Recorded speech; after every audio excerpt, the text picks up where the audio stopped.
E aí, pessoal, seja muito bem-vindo a esse episódio especial, que é uma parceria aqui com a Elanco, empresa de saúde e nutrição de animais, que desde o ano de 1954, quer dizer, já tem 67 anos, beneficia não só os animais, como também as pessoas aí pelo seu trabalho. E nesse episódio, nós iremos conversar sobre um tema muito importante, uma fase muito importante da bovinocultura de corte, que é aquela que todo mundo gosta demais, que é a cria, cara. E para falar com a gente sobre isso aqui, eu tô com o Matheus Marinho, que é médico veterinário pela Universidade Estadual de Londrina, tem MBA em Gestão Estratégica de Negócios pela FGV e em Marketing pela Exalc. Atualmente o Matheus é gerente de marketing ruminantes, né, na Elanco Saúde Animal. Matheus, muito obrigado por estar aqui com a gente e seja bem-vindo ao Agro Resenha Podcast. Olá, Paulo, muito obrigado. Eu que agradeço aí pelo convite, estar aqui para bater um papo, como você disse, sobre um assunto que eu também sou apaixonado, que é a pecuária de cria, e que a gente possa trazer aí uma conversa bem legal para todo o público do Agro Resenha que está nos escutando. É engraçado como a cria tem um negócio assim que quem gosta não sai, né? Você já percebeu isso aí? Cara, é uma atividade muito apaixonante, né? Para quem se envolve ali, você acompanhar todo o processo, desde inseminação, gestação, parto, criação, bezerro, é um negócio que apaixona mesmo quem se envolve. Bom, você que tá aí do outro lado já escutou, né, cara? Vai ser um bate-papo daqueles. Então firma o golpe que nós já estamos de volta. Você ouve agora Agro Resenha Podcast. Aqui, a porteira não tem tramela para quem busca se informar sobre assuntos ligados ao agronegócio. A apresentação, Paulo Ozaki.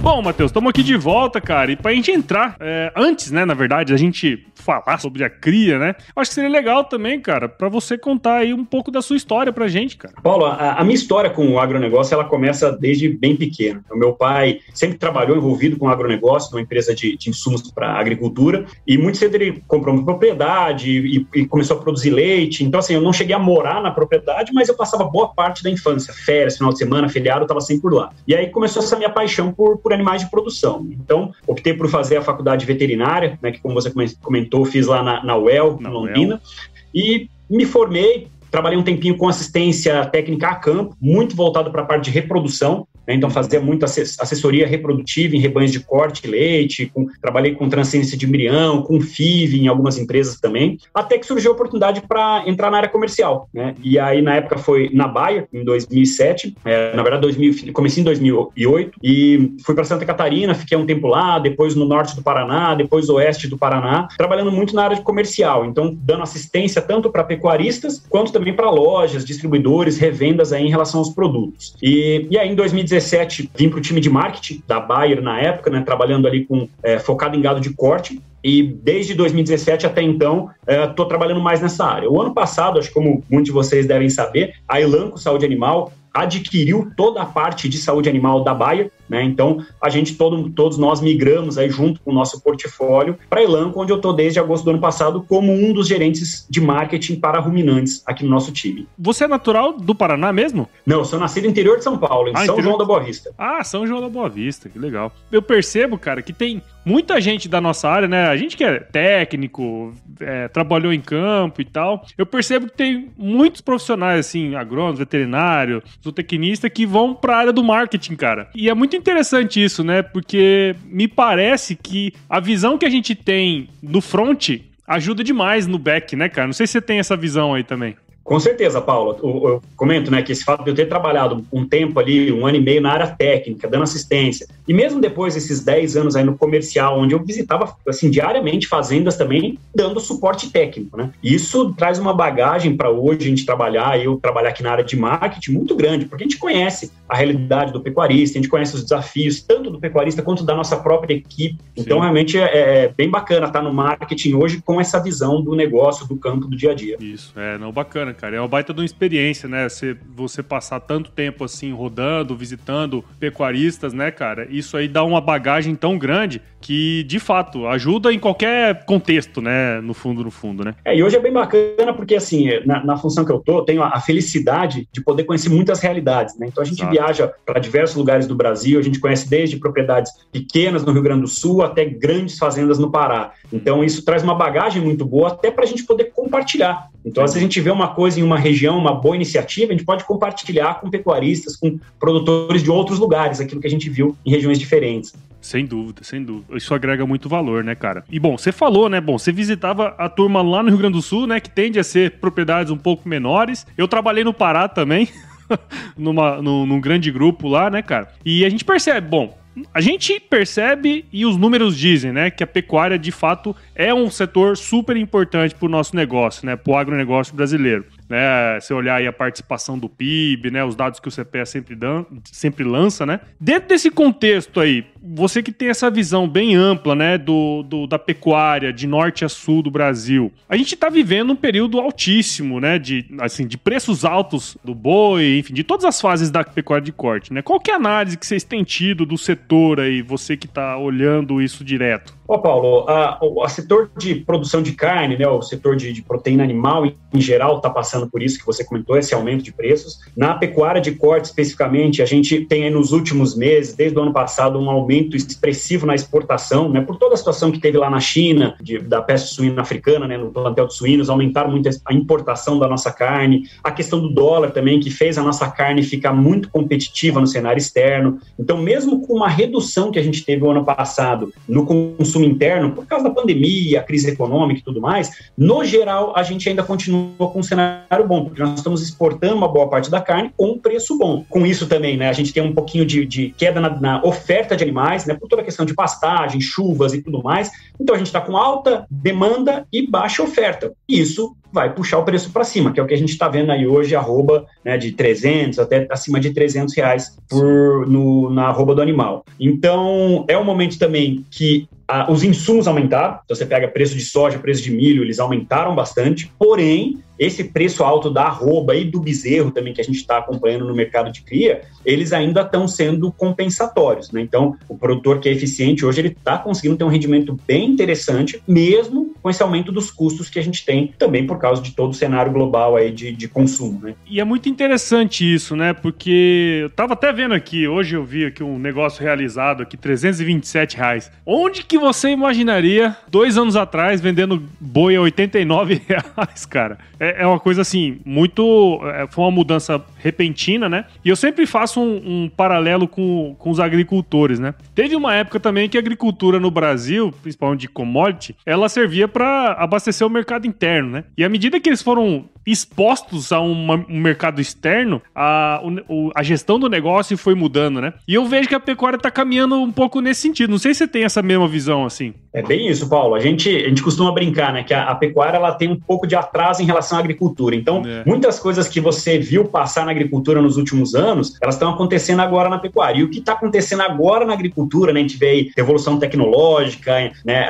A informação no campo, dados e tudo mais, a gente vê que a pecuária vai entrar por esse caminho também. Então, realmente é isso. O mercado externo, ele está impactando bastante. A nossa carne hoje, no mercado externo, ela ainda não é vista como uma carne de alta qualidade. Então, quando você compara nossos preços, né? Comparado com o preço, por exemplo, da carne da Argentina ou da carne da Austrália, nosso preço é inferior. Então, nós temos mais competitividade, mas a gente não agrega tanto valor ao nosso produto. Mas existe essa tendência, né? A gente cada vez vai se preparando melhor para atender esse mercado externo e com isso também a gente vai ter um produto de melhor qualidade e a tendência é ter mais receita para o nosso país também. E é interessante você falar isso, cara. Eu fiz uma entrevista com um rapaz de uma certificadora halal, sabe? E é muito interessante esse ponto de vista, né? A gente olha para o nosso produto, bom, a gente tem todo um diferencial competitivo do ponto de vista de custo de produção, sistemas de produção, né? E ele falou uma coisa que eu achei muito interessante, cara. Eu quero compartilhar com você. Ele falou assim, ó, no mundo não tem nenhum país que consegue ter uma certificação halal como o Brasil.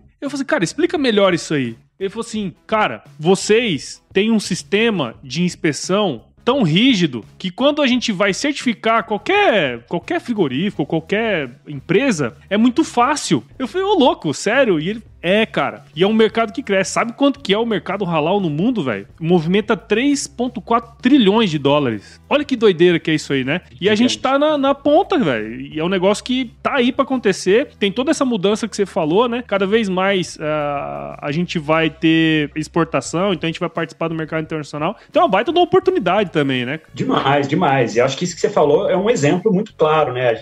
Das coisas que a gente tem que ter orgulho, né, no nosso país. Sim, então, cara. Você falou aí do serviço de inspeção. Pô, fantástico ouvir isso, fantástico, né? De uma pessoa que conhece o mercado e que é exigente, né? O público halal é um público exigente. Outra grande iniciativa, uma grande conquista que a gente teve recente agora foi mais alguns estados brasileiros que foram reconhecidos, né, pela OIE como livres de aftosa sem vacinação. Pô, cara, num país do tamanho do Brasil, com todos os desafios, a gente conseguir esse status é uma grande conquista para o país, né, para a pecuária, e que também nos ajuda a abrir cada vez mais portas para exportar o nosso produto, né? Claro, cara, e eu vejo isso, né? Porque muitas vezes o pessoal fala assim, mas a carne brasileira não tem qualidade. Eu já tô começando a pensar que é o contrário. Eu acho que a gente já tem muita qualidade e como a gente é competitivo, todo mundo põe a pecha de que nós não temos qualidade. Não sei se você pensa assim também, mas tô expondo aqui uma coisa que eu penso, assim, que eu vejo no negócio, cara. Exato. Esse é o tipo de argumento que os competidores vão falar, né? Vão tentar desqualificar o nosso produto. Óbvio, a gente tá tomando mercado. Como você falou, uma produção a pasto, sustentável, custo competitivo pra caramba. Os caras, eles vão usar os argumentos que eles puderem pra tentar não perder o mercado pra nós. Né? Como diria Gini Geno, quem tem medo, né? É bem isso, é bem isso.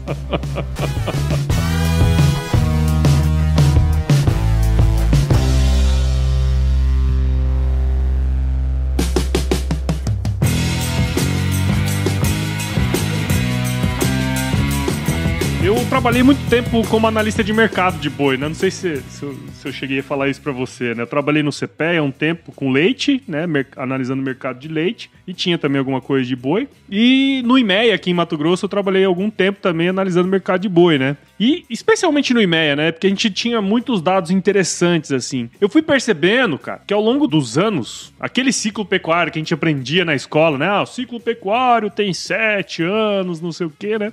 A gente começa a perceber que esses ciclos estão encurtando, né? Eles estão diminuindo. E aí, normalmente, quando o ciclo diminui, assim, bastante, que é o que a gente tá vivendo agora, qualquer mudança estrutural que a gente tava falando, China comprou mais, teve uma oferta menor, qualquer coisinha nesse sentido parece que o baque é maior, né? Ele vem com mais força. E eu vejo que a fase da cria, ela é muito importante nesse ciclo, né? Na sua visão, cara, na opinião, no que vocês têm visto aí, qual ou quais são as principais oportunidades que a pecuária de cria tem nesse contexto novo que nós estamos vivendo no mundo? Paulo, a pecuária, em geral, ela está passando por uma revolução, né? E eu já comentei com alguns amigos, né, que eu sou muito feliz de estar vivendo nessa época, de estar participando disso, né? Porque ela já está mudando e eu acredito que nos próximos 10, 15 anos ainda vai mudar muito, né? E a gente vai passar a acompanhar tudo isso.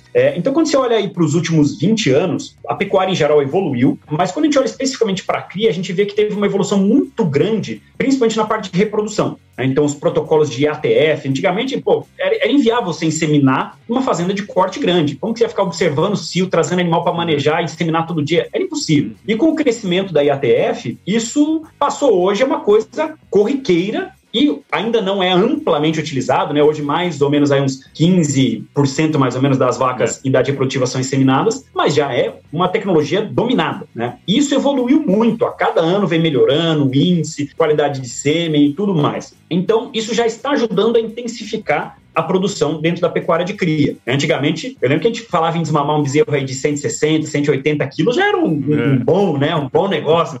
Um bezerro com 6 arrobas, né? Tava bem. Hoje você vê bezerro desmamando com 9, com 10 arrobas, né? E não é uma coisa rara, não é um ou outro animal. A gente tem lotes de animais desmamando com esse peso. Porém, a gente vê que ainda existe, e talvez porque nos últimos anos não foi dado tanta atenção para a parte de manejos, tanto de sanidade quanto de nutrição na fase da cria.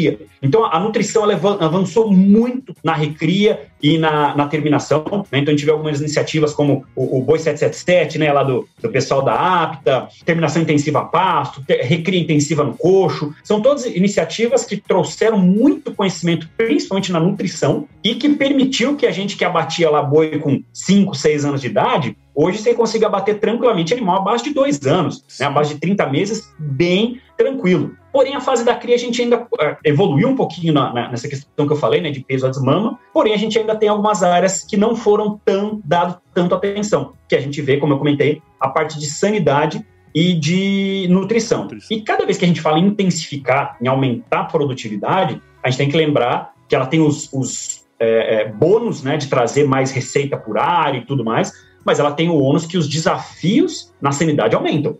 Toda vez que você agrupa animais, pega o confinamento, você confinou, você começa a ter mais risco de problemas. Então o produtor ele tem que estar muito atento a isso, para que todas essas coisas evoluam juntos. Não adianta eu fazer um baita do investimento lá na IATF, gastar um monte com hormônio, se esse bezerro vai nascer e vai ter uma diarreia, vai ter um problema que vai impactar no peso dele a desmama. Porque o que paga a conta do pecuarista de cria não é quantas vacas ele emprenhou, é quantos bezerros ele vai desmamar e vai vender. E qual que é o peso desses bezerros. Então, a gente tem que olhar mais para o contexto geral da cria e não apenas só para um ou outro setor, como a gente tem feito muito bem nos últimos anos, mas de maneira um pouco mais isolada. Eu lembro que eu fiz um estudo há um tempo atrás que mostrava uma coisa muito interessante, né? A taxa de lotação de uma fazenda de cria, ela não altera muito ao longo dos anos, né? Então, ao longo do ano, né? Ao longo do ano. Então, é muito difícil você colocar mais animais por área por aquele motivo que a gente sabe, né? Numa época de estiagem, a gente não tem disponibilidade de forragem, né? Só que, assim, uma coisa que eu tenho percebido é que como a remuneração aumenta demais, e a gente vê nos países, sei lá, a gente vê nos Estados Unidos, na própria Europa também,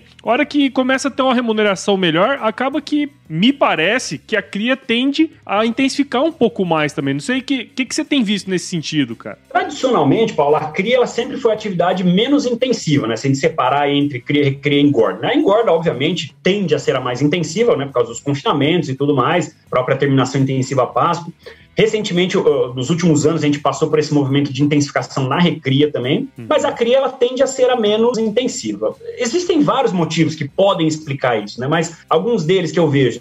A cria normalmente ela é vista como uma atividade que ela remunera menos por unidade produtiva. Né? Por quê? Porque você vende bezerro. E aí você vende bezerro uma vez por ano. Então o cara tem 100 vacas, vai vender lá 70, 80 bezerros por ano, não paga a conta da fazenda o ano inteiro. Então você precisa ter volume. E para ter volume você precisa ter área. Ou seja, tradicionalmente se pensa na cria sempre em fazendas grandes, em áreas maiores. E aí aquele sistema tende a ser aquele sistema mais extensivo, né? Um sistema um pouco com menos manejo de pasto, menos suplementação. Mas, felizmente, isso está mudando também, Paulo. A gente já tem visto algumas movimentações, né? Então, hoje, está se intensificando. Então, quando a gente acompanha as taxas de lotação em fazendas de cria, as taxas de produtividade, né? Quilos de bezerro desmamado por vaca exposta à estação de monta, isso está evoluindo. E a gente já vê algumas iniciativas, por exemplo, tem um grande amigo no Paraná, que é teu xará, o Paulo Emílio, que é um consultor técnico, um cara fantástico, e ele hoje já está com um projeto muito legal de cria, né, no que ele chama de confinamento a pasto. Então, ele faz uma propriedade pequena, né, que ele consegue intensificar, aumentar o número de animais na cria, porém com suplementação o ano todo. E a gente tem também já o outro extremo, né, que eu não conheço pessoalmente, mas um projeto que tem em Minas Gerais, projeto grande, se não me engano, acho que 20 ou 30 mil vacas, cria 100% confinado. Sim. Conheço essa fazenda aí. Você conhece? Acho que é Cara Preta, se não me engano, né? Cara Preta, grupo Cara Preta. É o grupo Cara então, assim, a gente está vendo algumas iniciativas, óbvio, não são para todas as realidades, sim, mas que a gente está vendo que existem alternativas também de pecuária de cria de maneira mais intensiva, e aí aumenta a produtividade. E é o que a gente precisa fazer, Paulo, a gente precisa aumentar a produtividade por área. Por quê? Porque a gente não pode mais abrir área. Né? Pelo contrário, a tendência para o Brasil nos próximos anos é reduzir a área de pastagem, como já vem acontecendo nos últimos 15, 20 anos, aí, de acordo com a Embrapa. Só que a nossa produtividade está aumentando. Então a gente está cada vez se tornando mais eficiente, mais sustentável, né? Que é extremamente importante hoje em dia, e a gente tá usando melhor os recursos que a gente tem. Em breve, né? Acredito que os nossos sistemas vão começar a pensar na comida para o inverno, né? Como os americanos, os europeus fazem. Tem um fator aí muito interessante também que eu vejo que pode ser muito benéfico para a pecuária de cria, que são os sistemas de integração, né? Lavoura e pecuária, né, cara? É uma coisa aí que também pode ajudar bastante nesse contexto, né? Eu trabalhei, né? Como eu falei para você, trabalhei ali 5 anos no Paraná. O Paraná é a terra da integração lavoura-pecuária, né? Foi onde começou muito forte. E como eu falei, ela começou muito forte, principalmente principalmente na recria, né, porque o pessoal passou a ser uma alternativa, ao invés de plantar o trigo no inverno, que é um desafio gigante com mercado e clima e tudo mais, o pessoal começou a plantar as pastagens de inverno, aveia, azevém, pegavam os bezerros que eles estavam desmamando, compravam e recriavam nessa pastagem de inverno. Quando acabava o inverno, ou ele ia para um pasto, né, que daí já estava saindo no verão, ou para um confinamento para terminar e abater o animal. E o pessoal começou a ver as vantagens disso. E hoje a gente já começa a ter algumas iniciativas de usando também a integração lavoura-pecuária nas atividades de cria, seja para a reforma dos pastos ou também como modelo de produção mesmo, né? Para otimizar, rotacionar áreas de produção, o que são estratégias muito legais. Até tinha uma pergunta aqui que eu te falei que a gente acabou matando ela, né? Porque é isso, né?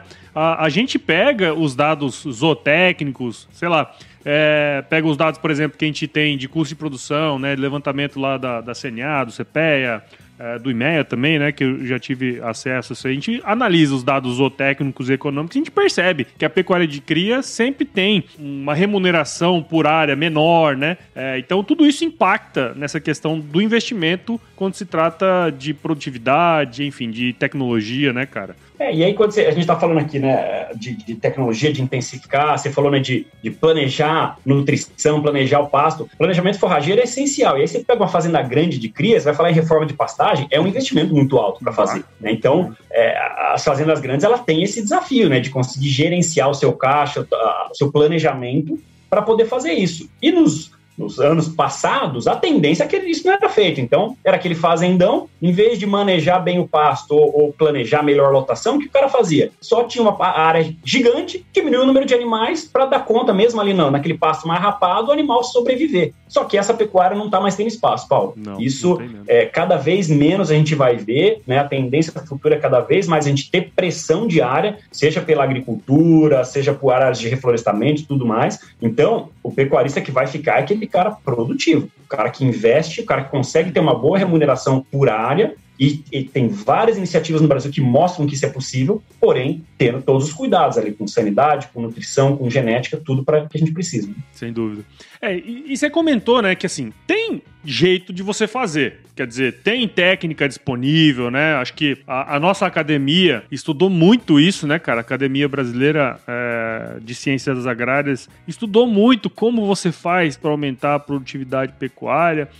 Então, acho que os métodos, eles estão disponíveis, né? Você tem o conhecimento científico para fazer isso. Obviamente que cada estado, cada região, cada produtor vai ter a sua realidade e cabe ao técnico, né, ou até mesmo ao produtor, saber qual técnica, o que ele vai usar para dentro do contexto da realidade dele, né? E assim, cara, por existir tanta informação disponível, muitas vezes o pecuarista é difícil para ele filtrar esse negócio, né, cara? Assim, eu vejo muito, até hoje, né, pecuarista grande, que a gente sabe que tem um conhecimento do negócio, você fala algumas coisas para ele não tem uma opinião 100% formada ou uma tecnologia que é muito boa e que não deu certo na fazenda dele, ele já fala, isso aí não dá certo, né? Aquelas coisas que vai acontecendo e muito por causa da experiência que ele já passou, né, cara? Na sua visão, assim, como que o criador, ele pode se informar e, de fato, assim, aplicar os conhecimentos que estão disponíveis no seu negócio? Paulo, acho que você abordou muito bem, né? Hoje a gente tem muito conhecimento, né? Tanto as universidades, instituições de pesquisa, a Embrapa, né? A APTA, trabalharam muito nos últimos anos e assim, a gente tem muita informação. Óbvio, cada realidade é uma realidade diferente, né? Dependendo da capacidade de investimento do pecuarista, da região, do pasto, da raça, de tudo. Mas a gente tem muito conhecimento produzido. Só que, como você falou, às vezes o pecuarista ele não sabe nem por onde começar, né? Não sabe onde procurar, ou não tem, às vezes, informações básicas. E então o conhecimento hoje ele é essencial para a gente poder iniciar essa revolução ou para continuar essa revolução que a gente está passando na pecuária. E aí, com base nisso, a gente até está trazendo para o mercado uma novidade muito grande aí, né? Como Elanco, nós estamos lançando um projeto que a gente batizou aí de projeto Cria Saudável, né? Nós estamos, em breve aí, estamos lançando um portal que eu vou convidar aí todos os seus ouvintes para nos acessar lá no www.criasaudável.com.br, e é um portal direcionado para o pecuarista de cria, Paulo. Justamente por isso, porque a gente está investindo, né, todos os nossos esforços aqui para que a gente tenha conteúdo de qualidade para o pecuarista de cria. Então, o pecuarista de cria hoje, que ele precisa de uma informação, ao invés dele ter que ficar buscando várias informações em portais, se ele entrar lá no Cria Saudável, ele já vai ter essas informações filtradas. né? E que tipo de informação a gente está falando? Notícias, né? Então, as principais notícias do dia a dia que saem em vários portais, a gente vai compilar e colocar dentro do Cria Saudável. A gente tem uma outra área de artigos muito legal, né, que a gente está com parceria com alguns colunistas, né, alguns são bem conhecidos, aí o Antônio Schacker, né, do Instituto Integra, o Rafael Iberville, da Scott Consultoria, o Adriano, né, da BEA Consultoria sobre bem-estar animal, a gente tem também pessoas do nosso time técnico, né, escrevendo artigos técnicos sobre nutrição, sobre sanidade. Então, o produtor, semanalmente, ele vai ter novos artigos e novos conteúdos sobre gestão, sobre sanidade, sobre bem-estar animal, sobre mercado da cria, voltado para a cria, né? Tem uma outra parte bem legal também que a gente está produzindo com muito carinho no nosso site, que a gente chama de histórias de sucesso, que são fazendas que implementaram boas ações e compartilham com a gente essas histórias. Então, essa história que eu falei para você do Paulo Emílio, do Paraná, é uma das histórias que está lá no nosso Histórias de Sucesso, contando sobre essa intensificação na pecuária de cria. Tem uma outra história bem bacana de uma amigona minha, que é a Karine Schneider, que é a nossa embaixadora do Cria Saudável. Ela é pecuarista da fazenda Cedro, criadora de Nelore Mocho, em Chapadão do Céu, e ela compartilha como ela implementou as ações de bem-estar animal na fazenda dela, né? Então, são tudo histórias para inspirar os produtores e ver que é possível, que o bem-estar animal não é só uma coisa utópica que eu ouço falar ou que eu vejo uma palestra. Não, eu posso aplicar na minha fazenda e colher frutos disso, né? E para encerrar aí o nosso portal, a gente também tem uma área bem prática, né, de protocolos e soluções, que é onde a gente vai ter materiais para ensinar o produtor o básico, né? Como que eu faço uma cura de umbigo de um bezerro recém-nascido? Então tem lá um videozinho mostrando como que eu devo fazer a maneira correta. Como que eu aplico um medicamento intramuscular no meu animal? Vai ter lá mostrando a maneira correta de aplicar. Então, a nossa ideia com esse portal é fornecer o conteúdo para o pecuarista se capacitar cada vez mais. E não só o pecuarista, né? O nosso técnico, claro, veterinário, zootecnistas, agrônomos que são envolvidos na atividade de cria, os próprios funcionários das fazendas de cria, né, que quiser ver um vídeo tutorial lá de como colocar brinco num bezerro, a gente vai ter um videozinho lá explicando como isso deve ser feito. Praticamente vai funcionar como uma curadoria mesmo de assuntos e temas, né, cara? Isso é muito interessante, né? Exato, cara. A nossa ideia é que, assim, que o pecuarista tenha meio que o nosso site lá salvo com uma página inicial dele, né? Para que todo dia ele possa entrar e ver as novidades que a gente vai ter de conteúdos, né? Que todos eles estão sendo muito bem selecionados. Eu, a Karine, a gente participa ativamente da seleção desses conteúdos para poder trazer conteúdo de qualidade para o nosso amigo pecuarista aí. Legal, cara. Bacana. Bom, você que tá aí do outro lado escutando, já pegou a letra aí, né, cara? Vai lá, entra no criasaudável.com.br, porque certamente vai ter muito material bom. Só pela galera que você falou aí, já tem uma turma boa que vai que vai trazer conteúdo bacana aí pra gente, né? Certamente. E o legal, Paulo, é que assim, a gente tá passando por toda essa situação de pandemia, né? Então, o projeto, ele inicia agora como um portal. Mas o Cria Saudável, ele vai ser mais do que um portal, né? Ele é um programa mesmo de criação de bezerros. Então, nós, como eu falei, a gente vai ter lá os nossos protocolos, as indicações, e a ideia é que assim que a gente puder voltar a uma rotina aí um pouco mais próxima do normal, nossa ideia é fazer eventos, né, no campo. Então, pegar regiões de pecuária de cria, levar esses colunistas que estão escrevendo os artigos para nós, para fazer uma palestra, fazer um curso. A nossa equipe também está sendo capacitada para ir nas fazendas de cria e fazer treinamentos, né, para toda a equipe das fazendas sobre manejo de parto, sobre vários assuntos relacionados aí à cria. Então, nós estamos preparando realmente várias ações para dar suporte para o pecuarista de cria poder produzir cada vez melhor. Ah, cara, que legal. Bacana. Gostei aí da ideia, cara. E pro futuro aí, ô Matheus, o que vocês estão esperando da pecuária de cria?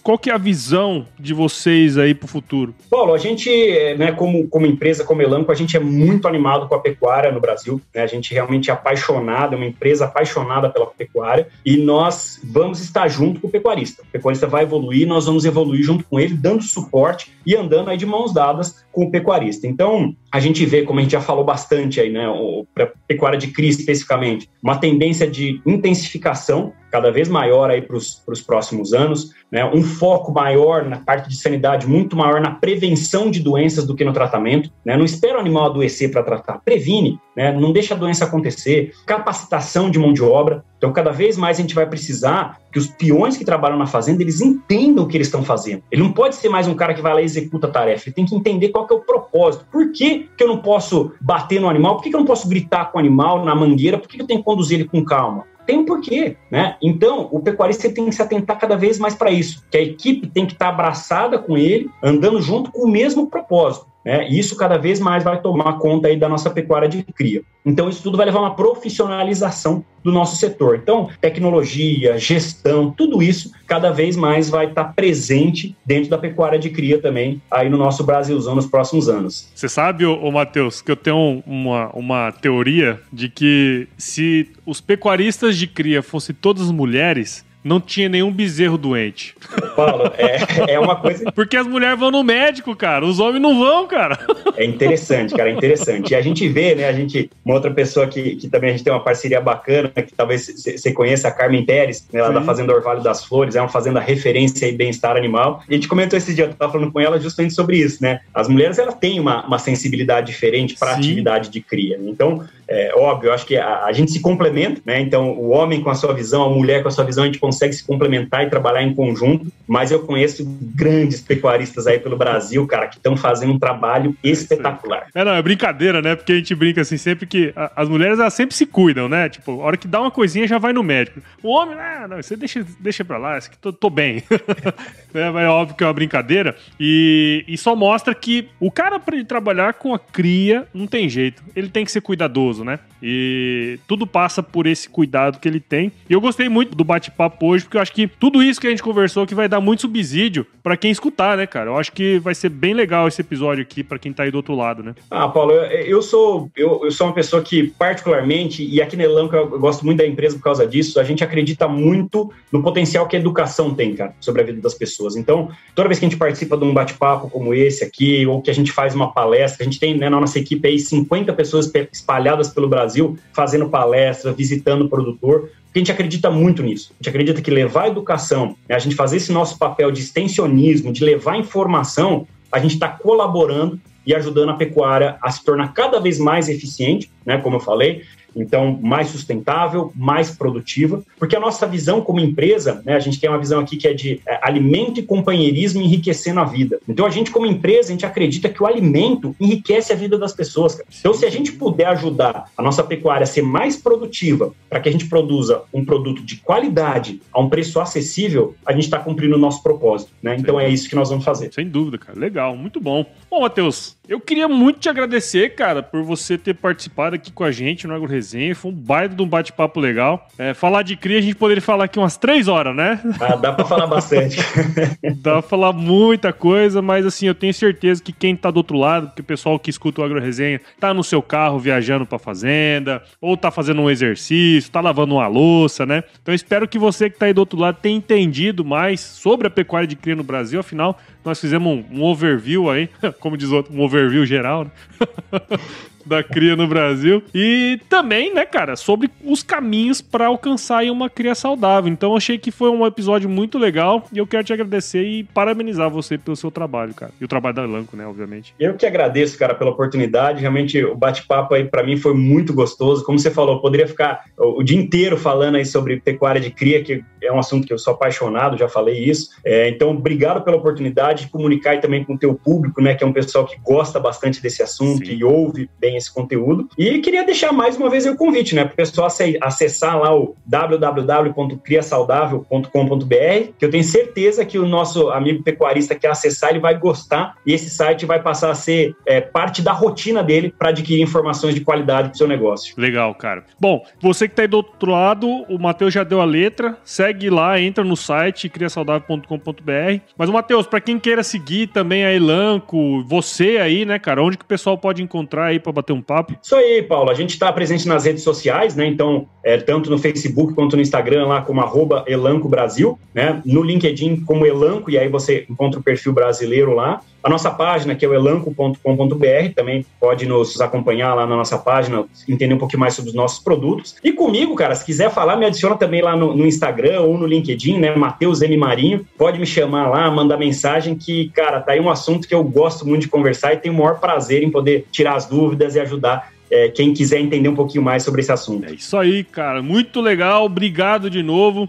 E aí, ô Matheus, tem sempre uma frase que eu deixo no final dos episódios aqui, que é uma frase, assim, de muito conhecimento embutido e um conhecimento milenar, sabe? Que é assim, toda vez que você for lá na fazenda e chega pro produtor e fala assim, produtor, se chover, não precisa molhar a horta. Porque o pessoal fala assim, bom, esse cara entende das coisas. Essa é profunda. Essa é profunda. É muito bom.